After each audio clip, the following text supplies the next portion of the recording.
بسم اللہ الرحمن الرحیم۔ السلام علیکم۔ کیپٹل ٹاک میں خوش آمدید۔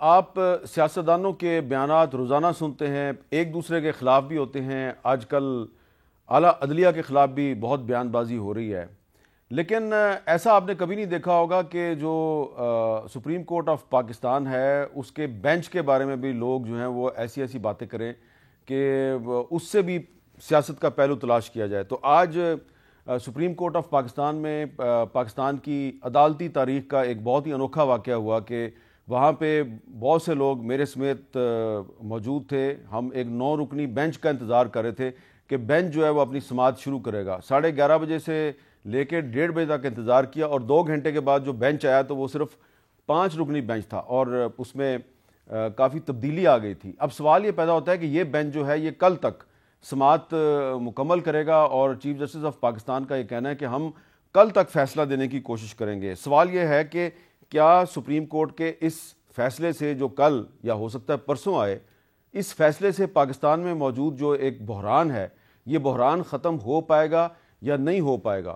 اور اس وقت جو مختلف سیاستدانوں کی طرف سے جوڈیشری کے بارے میں بہت سخت قسم کے بیانات دیے جا رہے ہیں، تو یہ کیوں دیے جا رہے ہیں، اس کی کیا وجہ ہے، اور کیا یہ ایک اچھی روایت ہے؟ گفتگو کے لیے ہمارے ساتھ موجود ہیں 3 ممتاز ماہرین قانون۔ جناب وسیم سجاد صاحب سابق چیئرمین سینٹ ہیں، سابق وزیر قانون بھی ہیں، کسی تعارف کے محتاج نہیں، بہت شکریہ۔ جناب نوید حیات صاحب جو اسلام آباد ہائی کورٹ بار ایسوسی ایشن کے 9 منتخب صدر ہیں، آپ کو مبارک بھی ہو نوید صاحب۔ اور ہمارے ساتھ موجود ہیں لاہور میں جناب اشتیاق احمد خان صاحب، لاہور ہائی کورٹ بار ایسوسی ایشن کے 9 منتخب صدر ہیں۔ اشتیاق صاحب آپ کو بھی بہت مبارک ہو، آپ بھی بہت تھینک یو ویری مچ، بڑی اکثریت سے جیتے ہیں۔ وسیم سجاد صاحب سب سے پہلے یہ بتائیں کہ 9 رکنی بینچ تھا، بینچ ٹوٹ گیا، اب 5 رکنی بینچ سماعت کر رہا ہے۔ 9 رکنی بینچ کا ٹوٹنا یہ ہمارے لیے نیک شگون ہے یا بد شگون ہے؟ یہ جی آپ نے صحیح کہا کہ یہ ایک بڑا انوکھا واقعہ ہے، کیونکہ مجھے یاد نہیں کہ پاکستان کی جو تقریباً 75 سالہ تاریخ ہے اس میں اس قسم کا واقعہ ہوا۔ اب اس میں 2 ججز نے تو غالباً اس لیے ریکیوز کیا، اس کو ہم ریکیوز کہتے ہیں، کیونکہ ان پہ کرٹیسزم آ رہی تھی۔ تو یہ ایک میرا خیال ہے معمول کی بات ہے، اگر کوئی کسی جج پہ اس قسم کے شکایات کرے تو اکثر ہوتا ہے کہ ججز کہتے ہیں بھی ٹھیک ہے میں نہیں سنتا، مجھے اس میں کیا دلچسپی ہے۔ 2 ججز جو دوسرے انہوں نے بھی معذرت کی ہے، اور انہوں نے جو معذرت کی ہے، کسی نے بینچ کے بارے میں شاید کوئی تفضات تھے، کسی نے کہا کہ جی یہ سوال ٹھیک نہیں بنتا۔ تو کئی دفعہ یہ ہوتا ہے کہ جب یہ سوال جس کو ہم 184(3 یعنی سو موٹو سوال ہے، اس میں کئی دفعہ اگر سوال نہیں بنتا تو ججز اپنی ججمنٹ کے دوران اس پہ تبصرہ کرتے ہیں، کہتے ہیں کہ جی یہ سوال نہیں بنتا، لہذا میں اس کا جواب نہیں دیتا، یا میں اس طرح جواب دیتا ہوں۔ لیکن یہ بینچ کا ٹوٹ جانا یہ کوئی اچھا شگون نہیں ہے۔ اب اس کا اثر کیا ہوگا؟ اس کیس کے 2 پہلو ہیں، ایک تو اس کا قانونی اور آئینی پہلو ہے، اور دوسرا اس کا سیاسی پہلو ہے۔ ایک سیاسی کیس بھی بن گیا ہے۔ جہاں تک آئینی اور قانونی مسئلہ ہے تو اس میں سمجھتا ہوں کہ جو واحد معاملہ جس کے بارے میں یہ بینچ بنایا گیا تھا وہ یہ تھا کہ یہ تاریخ الیکشن کی کون دے گا، پریزیڈنٹ دے گا، گورنر دے گا، یا الیکشن کمیشن دے گی۔ اس میں ہائی کورٹ نے ایک فیصلہ کیا ہے، لیکن اس کے باوجود الیکشن کمیشن نے اس کے خلاف اپیل کر دی۔ گورنر کہتا ہے کہ جی میں تاریخ نہیں دیتا، میرا ذمہ داری نہیں ہے۔ تو یہ سارا ایک ڈیلے ہو رہا تھا، تو سپریم کورٹ نے سوچا کہ ہم اس کو لے لیں۔ تو بہرحال جو بھی فیصلہ آیا 5 رکنی بینچ کا، قانونی لحاظ سے تو وہ قانون ہوگا، صحیح ہوگا، لیکن سیاسی لحاظ سے وہ ایک متنازع یعنی کہ وہ سپریم کورٹ کا فیصلہ سامنے آنے سے پہلے متنازع ہو گیا۔ جی پہلے متنازع ہو گیا، اور اس کو پھر چونکہ یہ ایک اس وقت بڑی سخت سیاسی لڑائی چل رہی ہے، یعنی ڈیٹ کا مسئلہ زیادہ ایک سیاسی ایشو بن گیا ہے، تو میرا خیال ہے اس میں جو بھی سیاسی پارٹیز ہیں، جو سٹیک ہولڈرز ہیں، اس کو مزید الجھائیں گے، متنازع کریں گے، جو کہ جوڈیشری کے لیے مناسب لیے نہ ہی جمہوریت کے لیے کوئی اچھا شگون ہے۔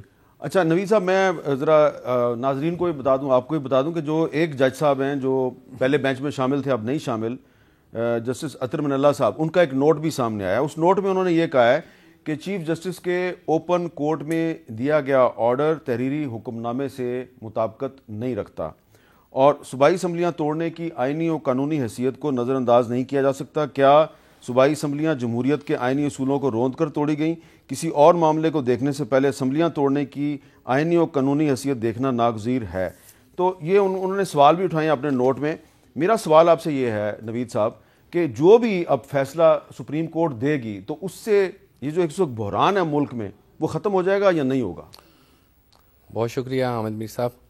سب سے پہلے تو میں ایک تھوڑی سی بات واضح کر دوں کہ میں بطور صدر اسلام آباد ہائی کورٹ بار ایسوسیشن یہاں موجود ہوں اور میرے جو بھی رائے ہو وہ آئین اور قانون کے مطابق ہوگی. بالکل ٹھیک، چاہے کسی پارٹی اے کے حق میں ہو یا پارٹی بی کے حق میں ہو، کیونکہ میرا تعلق کسی سیاسی جماعت سے نہیں ہے اور میں وکلاء کمیونٹی کا نمائندہ ہوں.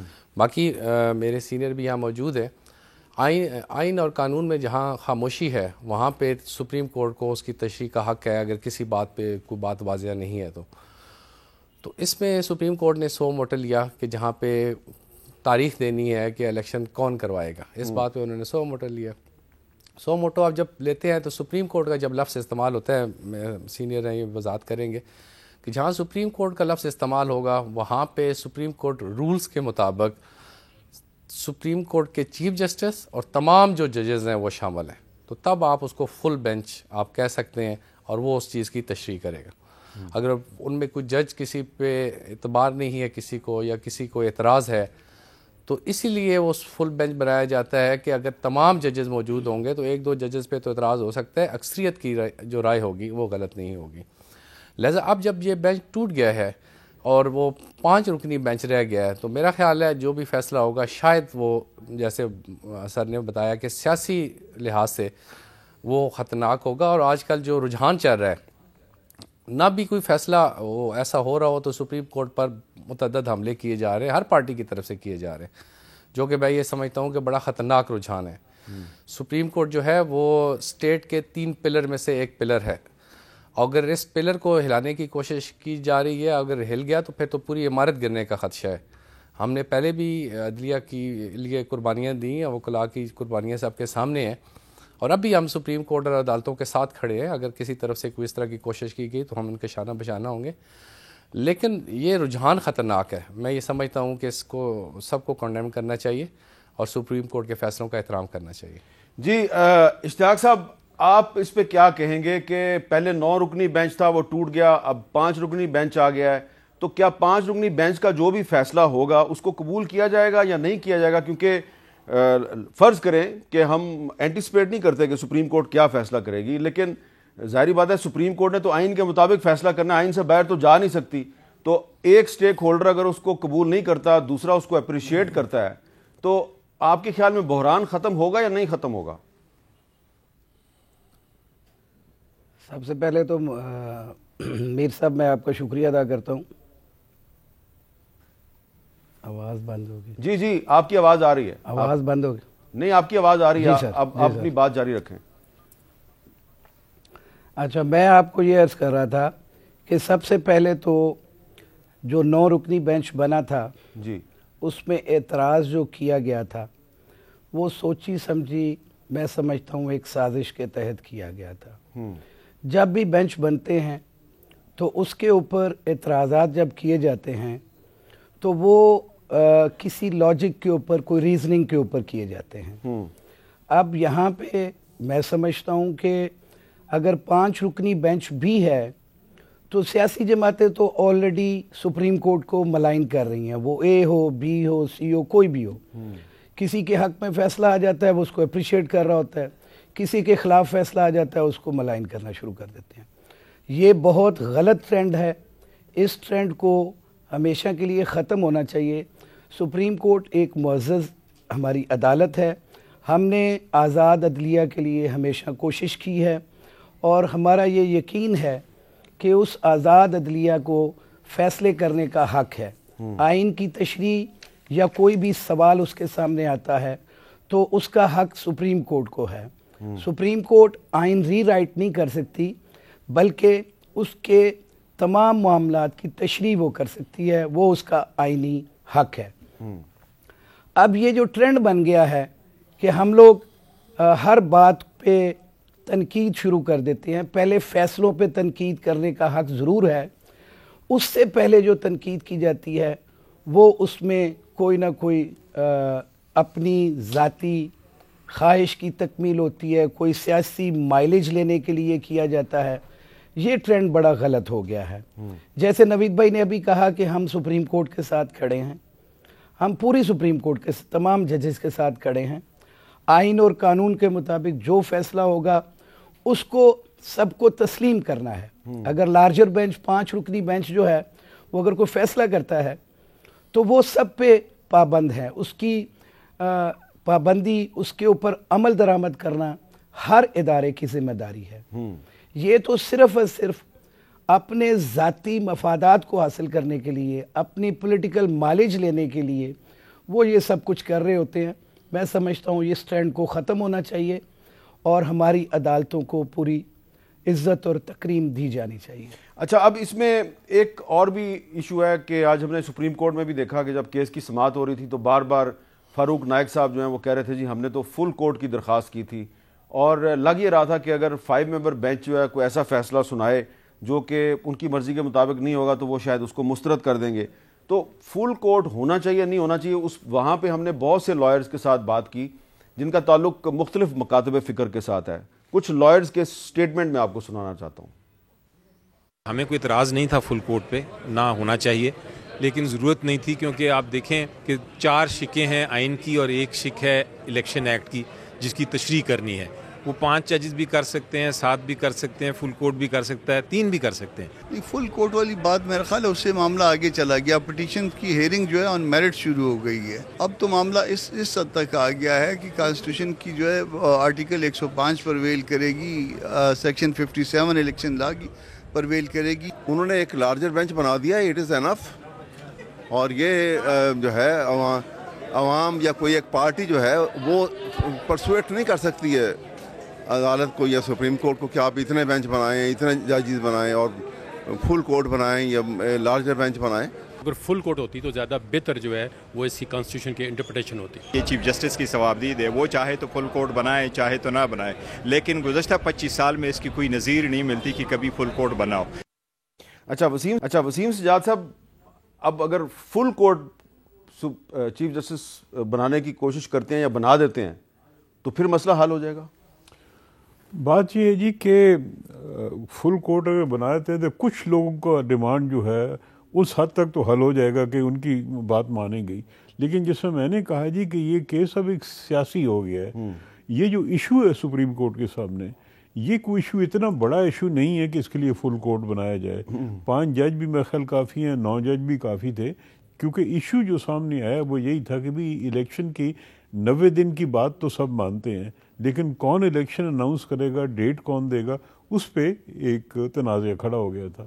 تو میرے خیال میں جہاں تک قانونی یا آئینی ضرورت ہے اس میں تو 5 جج بھی کر سکتے ہیں. لیکن چونکہ یہ ایک سیاسی چیز بن گئی ہے تو سیاسی اگر دیکھا جائے تو ڈیمانڈ تو ہے فل کورٹ کا, لیکن میرے خیال میں اگر فل کورٹ بھی بنے گا تو پھر بھی کوئی نہ کوئی اس پہ اعتراض آتا ہی رہے گا. تو لہٰذا میں سمجھتا ہوں کہ یہ فوری طور پہ اگر کوئی فیصلہ آ جاتا ہے تو کم سے کم قانون اور آئین کے لحاظ سے تو حل ہو جائے گا, معاملہ آگے چلے گا, الیکشن کی ڈیٹ آ جائے گی, الیکشن کی طرف چل پڑیں گے. اور اس کے ساتھ جو مزید مسئلے آئیں گے, کیونکہ الیکشن اگر اناؤنس ہوتی ہے یا الیکشن کی ڈیٹ دی جاتی ہے تو الیکشن کمیشن یہ بھی کہہ رہا ہے جی کہ ہمیں پیسے نہیں دے رہے, یہ بھی کہہ رہے ہیں کہ جی ہمیں عملہ نہیں دے رہے. تو میرا خیال ہے سپریم کورٹ کو اس طرف بھی توجہ دینی چاہیے کہ جب ایک ڈیٹ آ جائے تو ان کو مزید جو امداد کی ضرورت ہے وہ کہاں سے آئے گی. تو اس کی طرف بھی میرے خیال میں غور کرنا چاہیے. اچھا, ایک بات جو جناب معزز صدر اسلام آباد ہائی کورٹ بار ایسوسیشن اور صدر Lahore high court bar association کر رہے ہیں کہ جوڈیشری پہ ہر طرف سے اٹیک آ رہا ہے. تو یہ ذرا دیکھتے ہیں کہ آج مسلم لیگ نون کی رہنما مریم نواز شریف صاحبہ نے جوڈیشری کے بارے میں کیا کہا ہے. ایک بینچ بن گیا جس کا نام تھا پاناما بینچ, جس کے اندر بدنام زمانہ 5 ججز شامل تھے. جواب دو پاناما بینچ والوں, جواب دو. بابا زحمت آج بھی وہ جوڈیشری کے اندر, عدلیہ کے اندر اپنے لگائے ہوئے موروں سے آج بھی کام لے رہا ہے.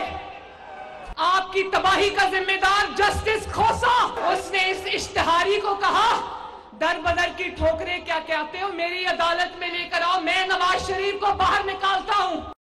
اور کچھ عرصہ پہلے عمران خان صاحب کیا کہتے تھے وہ بھی سن لیں. الیکشن کمیشن اور پاکستان کی عدلیہ کا رول تھا پچھلے الیکشن میں، یہ پاکستان کی تاریخ میں سب سے شرمناک رول تھا. رات کے 12 بجے عدالتیں کھل گئی. میں پوچھنا چاہتا ہوں کہ میں وہ کیا جرم کرنا تھا جو آپ نے عدالتیں کھول دی. میجسٹریٹ صاحبہ زیبا، آپ بھی تیار ہو جائیں، آپ کے اوپر بھی ہم ایکشن لیں گے. اچھا نوید صاحب، آپ کو یاد ہوگا کہ آپ کے جو چیف جسٹس تھے کچھ عرصہ پہلے تک، اطہر من اللہ صاحب، اب تو وہ سپریم کورٹ میں آ گئے ہیں، انہوں نے بھی رات کو 11:30 بجے کورٹ کھولی تھی اور پی ٹی آئی کے بہت سے جو رہنما ہیں ان کی ضمانت کی تھی. اور اگر سپریم کورٹ کھلتی ہے رات کو 12 بجے کسی کیس میں تو پی ٹی آئی تنقید کرتی ہے، اگر اسلام آباد ہائی کورٹ کھلتی ہے 11:30 بجے پی ٹی آئی والوں کو ریلیف دینے کے لیے تو مسلم لیگ نون اس پہ تنقید کرتی ہے. تو یہ پولیٹیکل پارٹیز کا یہ جو ٹرینڈ ہے، کیا یہ بلیک میل نہیں کر رہے جوڈیشری کو؟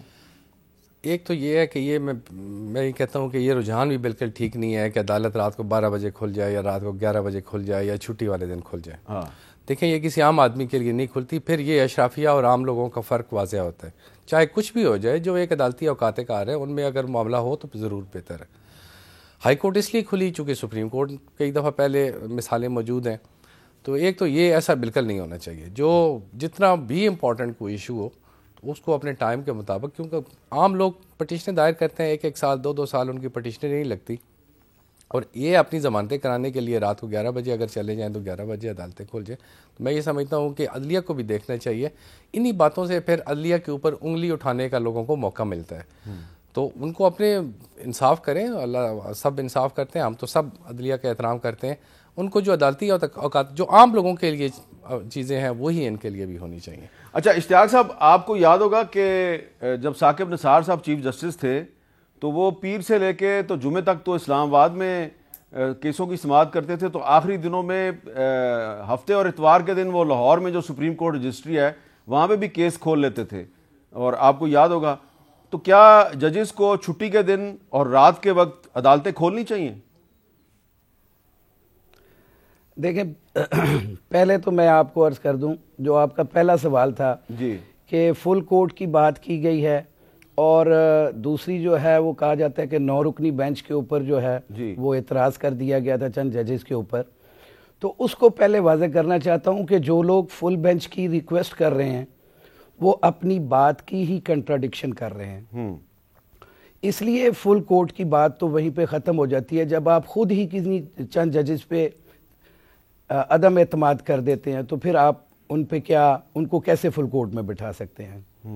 دوسرا جو سوال آپ نے کہا کہ یہ جو ہم لوگ ثاقب نثار صاحب والا دور تھا تو اس میں کوئی دوسری رائے نہیں. میں اس وقت ایڈیشنل اٹارنی جنرل پاکستان بھی تھا، تو مجھے سیچرڈے اور سنڈے کو بھی کورٹ میں پیش ہونا ہوتا تھا. میں نوید بھائی کی بات کو سیکنڈ کرتے ہوئے کہتا ہوں کہ لٹیگنٹس کے لیے یہ نظام بنایا گیا ہے.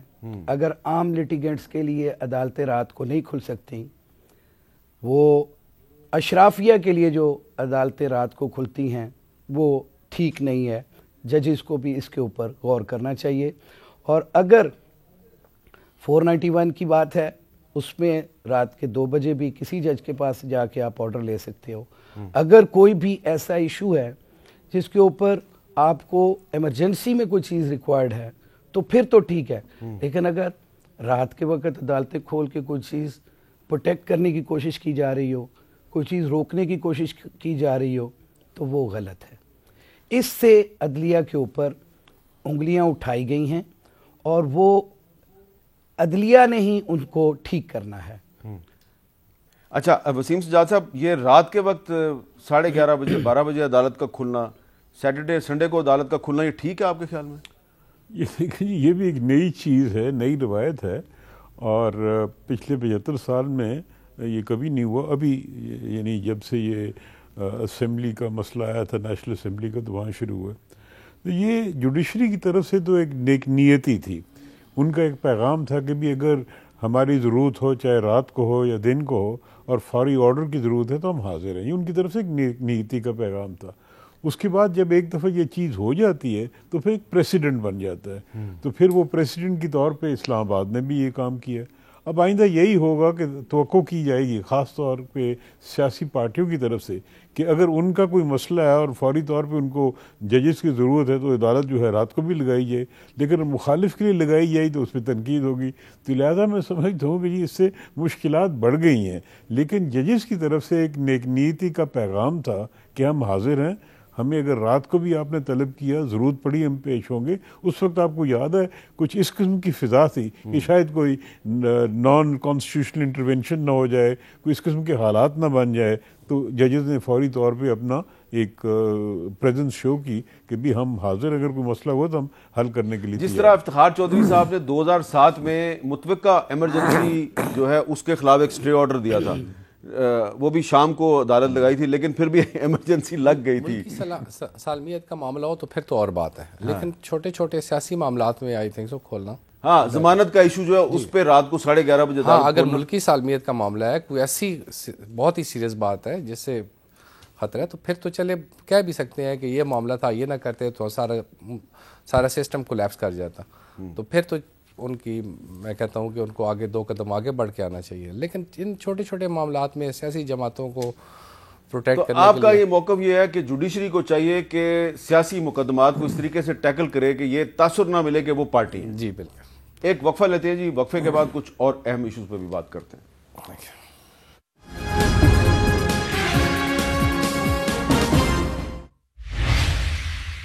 کیپٹل ٹاک میں دوبارہ خوش آمدید.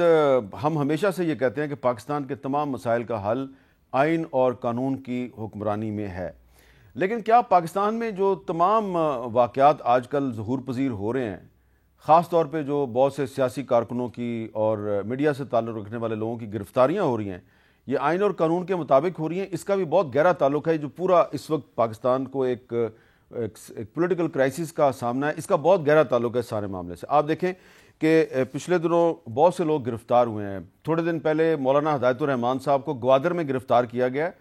انہوں نے 2008 میں جب پرویز مشرف کی حکومت تھی تو کوئی پمفلٹ بانٹا تھا, تو 2008 کے اس واقعے کو بنیاد بنا کے ان کو 2023 میں گرفتار کیا گیا, اور آج وہ عدالت میں ضمانت کے لیے ان کو پیش کیا گیا. عدالت نے ان کی ضمانت نہیں لی. اسی طرح 2 دن پہلے ایک شاعر ہیں مزمل کمبرانی صاحب, ان کو کوئی غزل کہنے پہ گرفتار کر لیا گیا. اور آج صبح ایک مشہور دفاعی تجزیہ نگار ہیں جناب امجد شعیب صاحب, لیفٹیننٹ جنرل ریٹائرڈ امجد شعیب صاحب, جو کہ ایکس سروس مین سوسائٹی کے سربراہ بھی ہیں, ان کو ایک ٹی وی پروگرام میں کوئی گفتگو کرنے پہ ان کو گرفتار کر لیا گیا ہے. اینکر نے ایک سوال کیا, انہوں نے اس کا جواب دیا. آپ ان کے جواب سے اختلاف کر سکتے ہیں.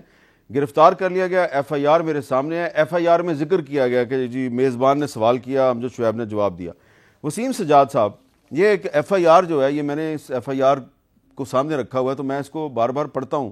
مجھے لگتا ہے کہ آج تو میں آپ سے سوال کر رہا ہوں, ہو سکتا ہے کہ کسی کو میرا سوال پسند نہ آئے, آپ کا جواب پسند نہ آئے. تو شروع میں تو جو میرا گیسٹ ہے, جو جس کو میں سوال کرتا ہوں, اس کو گرفتار کیا جائے, کل کو مجھے بھی گرفتار کر لیں گے, تم نے یہ سوال کیوں کیا ہے. تو اس سے آئین اور قانون کی جو حکمرانی کا تصور ہے وہ مضبوط ہو رہا ہے یا کمزور ہو رہا ہے؟ دیکھیں جی, بات یہ ہے کہ یہ مجھے دکھ ہوا ہے کیونکہ جنرل صاحب ایک بزرگ ہیں, ایکس لیفٹیننٹ جنرل ہیں. اب اس کی ایف آئی آر میں نے تفصیل سے نہیں دیکھی کہ کیا ان پہ جرم ہے, لیکن اب یہ ذمہ داری عدالتوں پہ آ جاتی ہے کہ اگر وہ سمجھتے ہیں کہ بھی یہ کیس صحیح نہیں بنتا تو میرے خیال میں فوری ریلیف دینی چاہیے, اور یہ نہیں کہ لمبا ہو جائے. تو اگر وہ سمجھتے ہیں کہ جرم بنتا ہے تو پھر اور بات ہے. تو اب یہ جو جوڈیشری ہے, جس کو اتنی اہمیت بھی دی گئی ہے, اتنا احترام بھی ہے, اور سب لوگ اس پہ اعتماد بھی کرتے ہیں, تو میرے خیال میں اب اس کی ذمہ داری ہے اس قسم کے معاملوں میں ذرا آگے بڑھ کے, اگر سمجھتے ہیں غلط ہوا ہے تو اس کو کہیں غلط ہے, اور آئندہ پھر روکیں بھی ان چیزوں کو تاکہ اس کا دوبارہ نہ ہو اس قسم کی چیزیں. اچھا, نوید یاد صاحب, ان کا فزیکل ریمانڈ دے دیا گیا آج. ایف آئی آر جو ہے اس کے آپ نے دیکھی ہوگی, اسی طرح کی ایف آئی آر پہ بہت سے صحافیوں کو گرفتار کیا جاتا ہے. اس سے جو انصاف کا جو نظام ہے پاکستان, اس پہ عام شہری کا اعتماد بڑھے گا یا کم ہوگا؟ میں سر کی بات کو سیکریٹ کرتے ہوئے کہتا ہوں کہ ایف آئی آر درج کرانا کوئی ایشو نہیں ہے. ایف آئی آر کوئی آدمی بھی درج کرا جاتا ہے, کسی بھی ٹاپک پہ وہ جائے اور اپلیکیشن دے, اور وہاں پہ اس from the contents of the application اگر کوگنیزیبل اوفینسز کوئی بنتے ہیں تو انڈر سیکشن 154 پولیس کا کام ہے کہ وہ ایف آئی آر درج کرے. لیکن جب اس کو ریمانڈ کے لیے یا عدالت میں پیش کیا جاتا ہے تو پھر یہ عدالتوں کا فرض ہے کہ وہ وہاں پہ دیکھیں کہ کیا یہ ایف آئی آر چل سکتی ہے, کیا یہ ایف آئی آر میں کل جا کے کہیں سزا بھی ہو سکتا ہے, یا یہ ایف آئی آر کسی بدنیتی کی بنیاد پہ ہے, کسی کوئی سیاسی بنیاد پہ ہے, یا سارے وہ جو اس کے پہلو ہیں ان کو مد نظر رکھے. اور پھر اگر وہ اس نتیجے پہ پہنچے کہ نہیں یہ ایف آئی آر قانون کے مطابق نہیں آیا, اس میں بہت سارے لکوناز ہیں, تو وہ ان کو اسی وقت کھڑے کھڑے ڈسچارج کر سکتی ہے. آپ کے اینکر عمران ریاض صاحب کا واقعہ آپ کے سامنے ہے کہ ان کے خلاف کتنی ایف آئی آر اور کتنا ایشو تھا, لیکن جب عدالت میں پیش کیا گیا تو وہاں پہ میجسٹریٹ صاحب نے ان کو اسی وقت ڈسچارج کر دیا. تو اسی طرح ایف آئی آر تو کوئی بھی بندہ بھی رجسٹر کرا سکتا ہے, کسی بات پہ بھی وہ لکھے کہ میں نے یہ دیکھا, اس نے یہ کیا, اور اس بات سے یہ قابل دست اندازی پولیس جرم بنتے ہیں تو وہ ایف آئی آر درج ہو جاتی ہے. لیکن اب یہ عدالتوں کی ذمہ داری ہے کہ جیسے ہی عدالت کے اندر پیش کیا جائے, فرسٹ ڈے ان کو ریمانڈ دیا جائے, ریمانڈ کے لیے پیش کرتے ہیں تو وہاں پہ وہ دیکھے اور ان کو اگر مقدمہ نہیں بنتا تو وہ ڈسچارج کر دیں. اچھا اشتیاق صاحب, یہی سوال میرا آپ سے ہے کہ کس قسم کے مقدمات آج کل درج ہو رہے ہیں کہ 2008 میں ایک پمفلٹ بانٹا گیا مولانا ہدایت الرحمان صاحب پہ, 2023 میں مقدمہ درج کر کے گرفتار کر لیا گیا. امجد شعیب صاحب نے کل رات کو ایک ٹی وی پروگرام میں ایک بات کی, سوال کا جواب دیا, اور آج صبح ان کو گرفتار کر لیا گیا. اس سے آئین اور قانون کی حکمرانی کا تصور مضبوط ہو رہا ہے یا کمزور ہو رہا ہے؟ یہ بڑی بدقسمتی ہے سر. اس میں میں سمجھتا ہوں کہ ایف آئی آر درج ہی نہیں ہونا چاہیے تھی, کہ اگر کوگنیزیبل اوفینس بنتا ہو تو ایف آئی آر درج ہوگی. نوید بھائی نے کہا کہ کوئی بھی ایف آئی آر درج کرا سکتا ہے, اس میں کوئی دوسری رائے نہیں ہے. لیکن ایسی ایف آئی آرز جس کے اندر کوئی سبسٹنس نہ ہو, جو موٹیویٹڈ ہو, جو ود میلس ہوں, جو اپنی انا کی تسکین کے لیے ہوں, یہ ایف آئی آرز بہت زیادہ درج کی جا رہی ہیں. اور یہ ٹرینڈ جو ہے وہ سیاسی ورکرز کے اوپر بھی بہت زیادہ استعمال ہو رہا ہے, میڈیا کے اوپر بھی ہو رہا ہے, اور سو مچ سو کہ اب تو ان کا بس چلتا ہے تو ایف آئی آرز جو ہیں وہ وکلا کے اوپر بھی اسی طرح سے درج کروا رہے ہیں. یہ بہت غلط ہے, یہ ایف آئی آرز ہی نہیں ہونی چاہیے. اور اگر ایف آئی آر کسی نے درج کروا لی ہے, جیسے کہ ہمارے ملک میں ایف آئی آر درج ہوتی ہیں, غریب آدمی اپنی ڈکیتی کی ایف آئی آر درج کروانے جاتے ہیں تو ایس ایچ او صاحب کہتے ہیں کہ جی میں تو ایف آئی آر درج نہیں کر رہا. ایک ہینیوس اوفینس ہو چکا ہوتا ہے تو 2 دن کے بعد 22A/22B کی پٹیشن فائل کر کے ایف آئی آر درج ہوتی ہیں. اور ایسی ایف آئی آر جو ہیں وہ ایک لمحے کے اندر جا کے درج ہو جاتی ہیں. پہلی بات یہ ہے کہ یہ نہیں ہونی چاہیے. اور دوسرا, جب یہ درج ہو گئی ہیں تو پھر عدالتوں کو فوری طور پر ڈسچارج کرنا چاہیے. اگر سبسٹنس نہیں بنتا, اگر کوگنیزیبل اوفینس نہیں بنتا, تو یہ عدالتوں کے پاس اختیار ہے, سی آر پی سی کے اندر پوری اس کی طریقہ کار وضع کیا ہے, اس میں ریمانڈ دینے کی کوئی وجہ ہی نہیں ہوتی. اور اس سے کیا ریکور کرنا ہے, کیا ان سے آپ نے انٹروگیٹ کرنا ہے. تو اگر اوفینس ہی نہ بنتا ہو تو پھر اس پہ ایف آئی آر ڈسچارج ہونی چاہیے. اور اگر اوفینس بنتا ہو, اگر کوئی ایف آئی آر ٹھیک ہے, تو پھر جج صاحب کے پاس اختیار ہے کہ وہ اس کا ریمانڈ دیں. اور ریمانڈ دینا بھی بہت ضروری نہیں ہے, انٹروگیٹ کرنا ہے تو وہاں پہ وہ اس کو انٹروگیٹ کر سکتے ہیں. اور یہاں پہ تو 14 دن کا ریمانڈ جو ہے وہ بغیر کسی وجہ سے کہ جی ان کا ہم نے فلاں ٹیسٹ کروانا ہے, یہ فلاں ٹیسٹ کروانا ہے, یہ اس پہ ایک دفعہ ریمانڈ ختم ہو جاتا ہے. اور اس کے بعد پھر ریویژنس میں جا کے ڈسٹرکٹ جج کے پاس سے آرڈر لے کے دوبارہ مجسٹریٹ صاحب سے ریمانڈز لیے جاتے ہیں. یہ ایک ٹرینڈ غلط ہے. بالکل صحیح. میں سمجھتا ہوں کہ عدالتوں کے اوپر سب سے زیادہ ذمہ داری ہے وہ یہ ہے کہ وہ apparent on the face of record یہ سب چیزیں دیکھیں کہ کیا اوفینس بنتا ہے تو پھر ضرور کریں, اور اگر نہیں بنتا تو پھر اس چیز کو فوری طور پہ ختم کرنا. یہ ٹرینڈ جو ہے یہ پچھلے دور حکومت میں بھی شامل تھا جبکہ عمران خان صاحب وزیر اعظم تھے. میں سب کو کنڈیم کرتا ہوں, میں بالکل کنڈیم کرتا ہوں. بالکل ٹھیک ہے.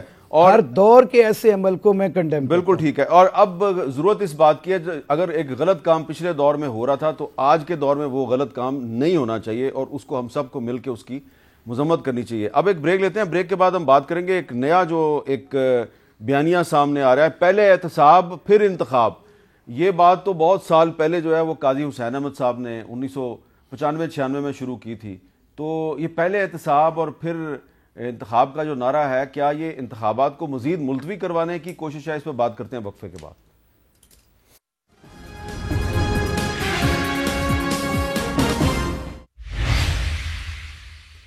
اور آج ایک نعرہ جو ہے وہ جب ہم نے سنا تو ایسا لگا یہ پہلے بھی سنا ہوا ہے, پہلے انصاف پھر انتخاب, یا پہلے احتساب پھر انتخاب.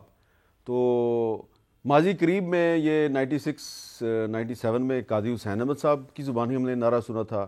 کچھ مزید پیچھے چلے جائیں تو 1977 میں بھی شاید یہ نعرہ لگتا ہے کہ سنا تھا. وسیم سجاد صاحب, آپ کو بھی لگتا ہے کہ یہ نعرہ پہلے بھی سنا ہوا ہے؟ بالکل سنا تھا جی. یہ جب 77 میں مارشل لا لگا تھا اس وقت سے یہ باتیں شروع ہو گئی تھیں, اور وہ چونکہ مارشل لا تھا اور اس میں کوئی ایسی قید نہیں تھی کہ جی آپ نے الیکشن ضروری اتنے دنوں میں کرانے تھے, تو ضیاء الحق صاحب کی ایک صوابدید تھی تو انہوں نے کہا کہ جی پہلے احتساب پھر انتخاب.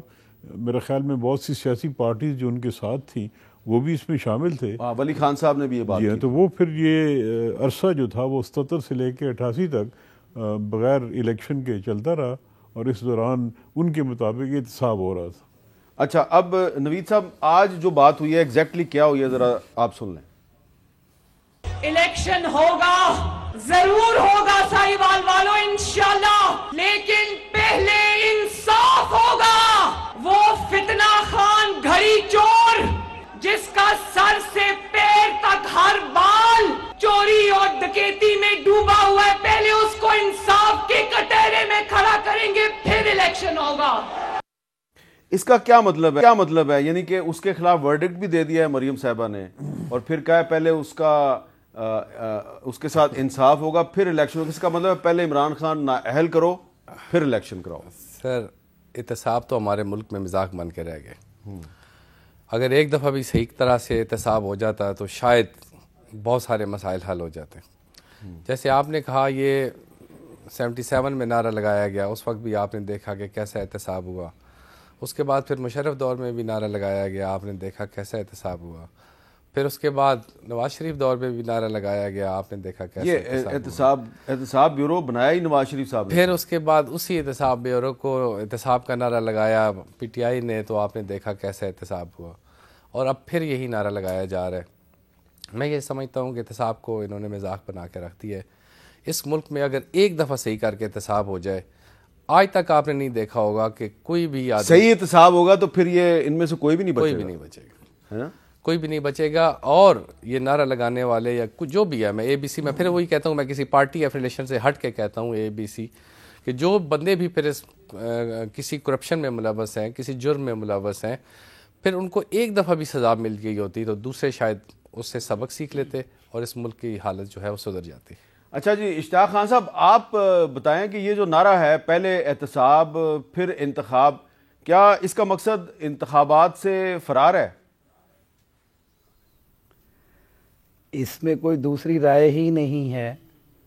دیکھیں, احتساب کے قوانین کی امینڈمنٹس اس حکومت نے کی. اگر احتساب کرنا ہوتا, اگر احتساب کو عمل کو جاری رکھنا ہوتا تو پھر تو نیب لاز کے اندر یہ امینڈمنٹس کرنے کی ضرورت ہی نہیں تھی. معذرت کے ساتھ یہ مقدمات ختم کرنے کے لیے احتساب کے عمل کو سبوتاج کیا گیا ہے. میں احتساب پہ بلیو کرتا ہوں, احتساب ہونا چاہیے, اکراس دا بورڈ ہونا چاہیے, لیکن اس کی آڑ میں الیکشن کو ملتوی کرنا اس ملک کے ساتھ زیادتی ہوگی. کیونکہ آئین کی شک کے اندر جب جو وقت دیا گیا ہے اس سے آگے جانا یا کسی ایسی توجیہ کو پیش کرنا یہ وہی بات ہے جو ابھی وسیم سجاد صاحب نے کہا کہ ضیاء الحق صاحب نے اس نعرے کی آڑ میں جو وقت گزارا اور جس طرح سے گزرا وہ ہم سب کے سامنے ہے. ایسی کوئی بھی ایڈونچر کرنے کی اس وقت ضرورت نہیں ہے. آئین اور قانون کے مطابق جو ہے الیکشنز ہوں گے اور ہونے چاہیے. اچھا وسیم سجاد صاحب، آخر میں یہ بتائیں کہ اگر نواز شریف صاحب کو ڈسکوالیفائی کیا جا سکتا ہے اور ان کو ڈسکوالیفائی کر کے 2018 میں الیکشن ہوتا ہے، تو اگلے الیکشن سے پہلے اگر عمران خان صاحب بھی ڈسکوالیفائی ہو جاتے ہیں تو اس میں نئی بات تو کوئی نہیں ہے. دیکھیں جی، ڈیپینڈ کرتا ہے نا کہ ڈسکوالیفیکیشن جو ہے، اب اس وقت جو ہماری جوڈیشری ہے وہ کافی ایکٹیو بھی ہے، انڈیپینڈنٹ بھی ہے. تو ڈسکوالیفیکیشن کے لیے کوئی مواد ہوگا، کوئی گراؤنڈز ہوں گے، وہ مقدمے چل رہے ہیں، اس کا فیصلہ آئے گا، دیکھی جائے گی. لیکن یہ جو اس وقت نعرہ مریم بیوی نے لگایا ہے، اس کی گنجائش آئین میں نہیں ہے.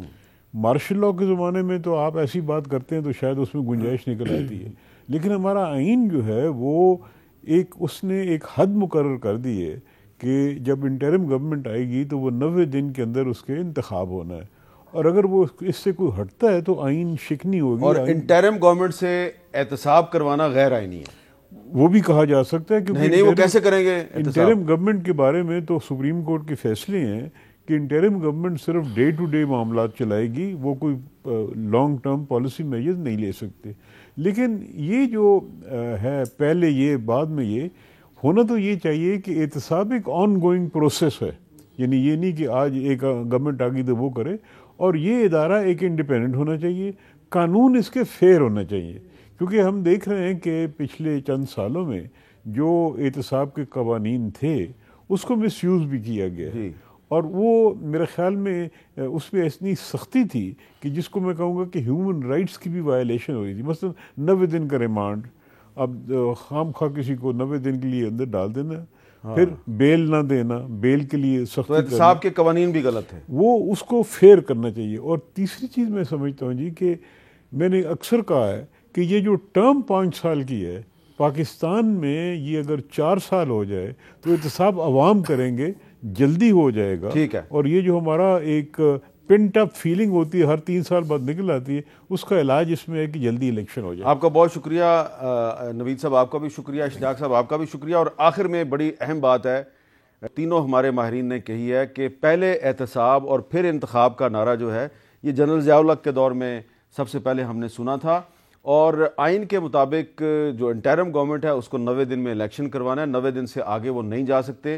لہذا 90 دن میں صرف الیکشن ہو سکتا ہے، 90 دن میں احتساب نہیں ہو سکتا. تو غیر آئینی تجاویز پر اگر ہم نہ ہی غور کریں تو بہتر ہے. اجازت دیجیے، اللہ حافظ.